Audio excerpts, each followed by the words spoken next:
There's been a lot of Disney fans recently who have been complaining about Disney taking beloved animated features and making them live action. To that I say, okay, then just don't go see them. Or if they're bad, you still got the animated ones. What's wrong with trying something different or enjoying a new movie based on something that people will love? For example, I love Aladdin. It's my favorite Disney movie of all time.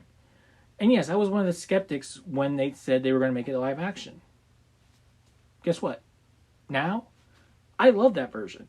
Sure, I still think the original is better, but I think they did a good job retelling it, doing something different with it. Disney's latest endeavor into this type of film is Cruella. Now, this movie definitely feels more along the lines of Maleficent, taking a villain, telling their story, but giving it a new spin, giving it a new tale. And I have to say, I really enjoyed it. I thought they did a really good job with this film. So, for unedited reviews, this is Cruella. Right from the get-go, let's say I loved Emma Stone as Cruella. I thought she was fantastic. I had fun with her. I loved her different personalities. I loved how insane she went when she turned into Cruella. The different hairstyles, the different outfits. Though I'm not that type of person, I could care less about what somebody wears. They were just interesting. And they were definitely better than the normal weird type dresses that Emma Thompson's character was designing.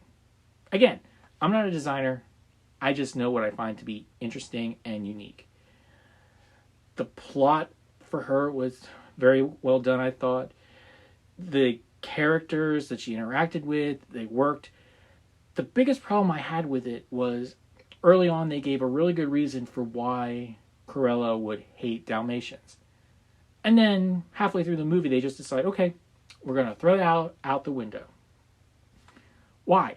You have a perfectly good reason for something to happen and you get rid of it.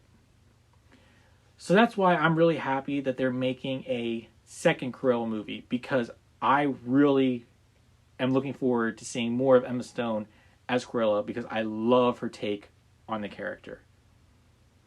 Of course, if you're going to have a villain be the main character of your movie, you got to make somebody worse. And in that we have Emma Thompson. And Emma Thompson, I thought she did great as the Baroness. It has an interesting story, and the way she interacts and her relationship with Cruella is a very interesting one, I think. It works for the story, it works for the characters, and by the end, you might see the end coming, and some people might say it's cheesy, but for me, I thought it worked, because that was more the minor point in the story for me. Again, I was there more for the Cruella story. How does she become, at least start to become this character, this villain who is going to end up skinning dogs?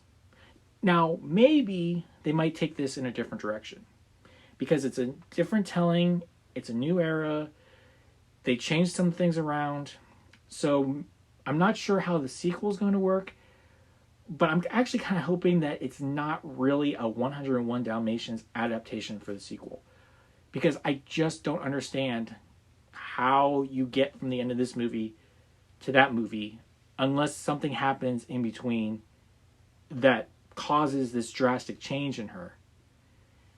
And then if it makes sense, it makes sense. Just don't make it be like, oh, well, this is her now. But again, as for Emma Thompson, she's a great foil for Emma Stone. I think they play well off each other, and they sell their characters in this movie.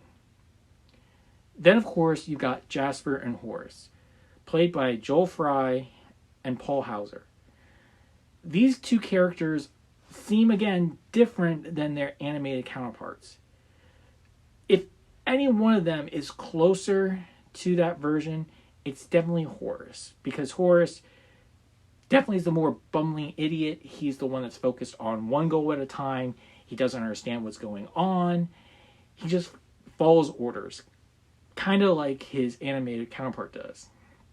Though, you also see Horace grow as a character, as a partner, as a friend in this movie. It is Jasper that I really liked of the two of them. He has a very clear arc.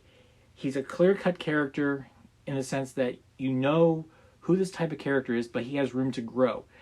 You might not fully understand why he does the things he does or why he sticks with Cruella, but that's where you have conflict. You can't have a good movie without conflict. And I really like personal conflict between whether it's workmates or in this case, people that are supposed to be friends. And he really adds to the Jasper character. And honestly, I think he is one of the best parts of this movie, of course, following Emma Stone. Then we have another character that I completely didn't think was going to be interesting. I didn't really get any clues of him from the trailer. At first I'm like, okay, we're going to have this type of character. But he's actually not bad, and there's a reason he's there. Though, it kind of makes me wonder, okay, what's going to happen to him? If you're falling into 101 Dalmatians, I can't remember this type of character being in the original movie. And that's Artie, played by John McCree. He definitely plays the role well. It's exactly the type of character you expect as soon as you hear him talk. You're like, oh, it's going to be this type of character. And it is. But he's lovable. He's kind of crazy. And I will admit, while I kind of understood his reasonings for hooking up with Cruella's crew, because he wants to create unique wardrobe, I just never felt that was really a strong connection or gave a real positive, great motivation for him to join them. I think I heard that he originally started off as more of a minor character, but they loved his performance so much that they added him into the movie more. And I feel like thinking about it, that shows. He's definitely a character that's more there just for the humor, for the comedic aspect. And while that works, at times I do wish maybe they had done a little bit more with his character, that we really got to understand him a little bit better. And that leads us into the actress that plays Anita, Kirby Howe Baptiste. She was good. I liked the direction they took with Anita. They definitely kept the idea that they were schoolmates. But I always thought that they were closer relationship-wise as friends than this movie really makes them out to be. But I like what they do with her and her character, how she interacts with Cruella, the reason she's in this movie. Though, if you were going to take another character out, you might have been able to leave Anita out. Though, at the same time, I understand why they put her in there, because of her relationship to Cruella in the original film. But if you didn't have that relationship or that pre-established character interaction, she could have just been anybody. Now, there are also one or two other kind of cameos. The characters are in it more than just a brief moment, that I saw them and I'm like, why? Why do these people have to be here? We know it's 101 Dalmatians. You don't need these characters.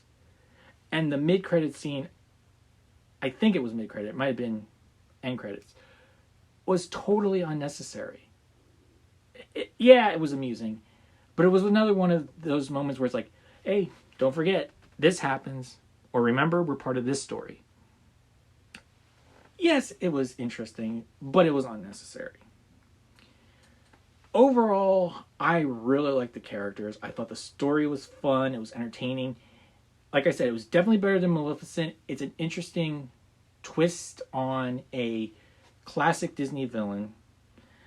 I think Emma Stone did a great job, like I said, with Cruella, but she also added more to her psyche. Her conversations that she has with herself about her past, reflecting on where she's been, what she's going to do, those were strong moments, and that is not an easy thing to do. So, I would say this movie, I'd say Cruella is... I'm going to go with Helpful Ally. Because it's definitely a movie that is worth checking out. I had a lot of fun with it. But it's not going to be for everyone. It's not the best of the live action films, in my opinion. I know some people are definitely going to have problems with it. It's not for everyone. There were a couple moments that kind of took me out of the movie. And like I mentioned earlier, there was one specific plot that I'm like, why did you change that? You had a perfect reasoning for something to happen, and you got rid of it. So, I definitely recommend it. I wouldn't pay the $30 on Disney Plus to see it. I'd go see it in a theater. Yes, it would be cheaper to a certain extent, but also, just visually, it looks better on the big screen. But what do you think? Did you see Cruella? What were your thoughts on it? Do you agree with me that it was a fun, entertaining, well-done live-action Disney remake? Or is it one that they should have just skipped altogether and you don't understand why they're doing a sequel? Whatever your thoughts, leave it in the comments down below. And until my next review, read what you love, enjoy what you love, and let's all work for a better fandom. I'll see you next time.